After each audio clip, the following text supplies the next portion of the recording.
大家好，我係 Jessie Cat， 歡迎參加我哋嘅澳洲睇樓團。今日我哋又揾到一間屋參觀啦。一嚟到呢條街呢，我已經見到呢度泊滿晒車，呢間屋似乎好多人有興趣喎。咁等我哋入去睇下有咩咁特別啦。我哋都未入到門口，淨係喺外面呢已經聽到入邊熱鬧到好似開緊 party 咁啦。入門口之後轉去左邊係主人房，主人房算係好寬敞下啦，因為放完床之後仲可以放到咁多家私。呢個主人房都幾大幾靚嘅，雖然係對街，但係因為有棵樹喺前院呢，所以感覺都有啲私隱。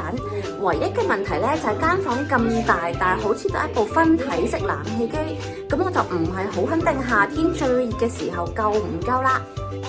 而且呢個主人房喺設計上有一個特別嘅地方，就係嚟到衣帽間嘅部分係分開兩邊，兩夫婦可以一人一邊，咁就啱啱好啦。浴室嘅裝修都算係高級嘅。離開主人房之後，就嚟到一個偏廳或者係 theatre room 咁嘅地方。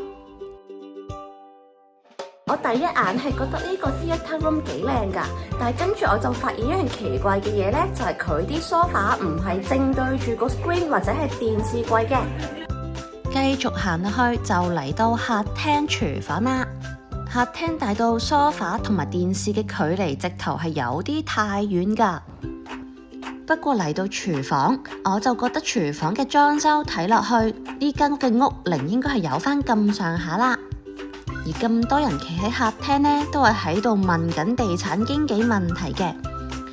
廚房嗰度有一對門通返出去車庫，呢個車庫算係 standard 嘅 size 啦。然後仲有一個應該係偏廳咁嘅地方，不過目前就冇放任何家私啦。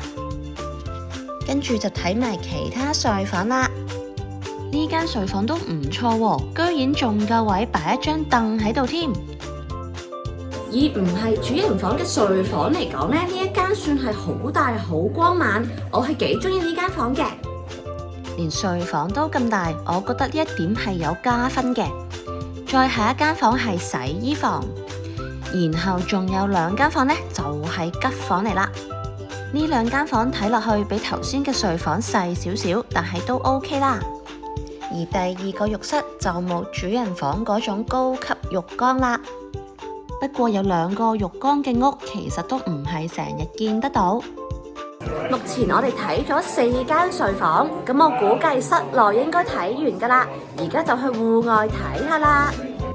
呢個戶外空間令人有一種眼前一亮嘅感覺，因為地方好寬敞，又唔多雜物，而且有屋頂嘅部分呢係加大咗嘅。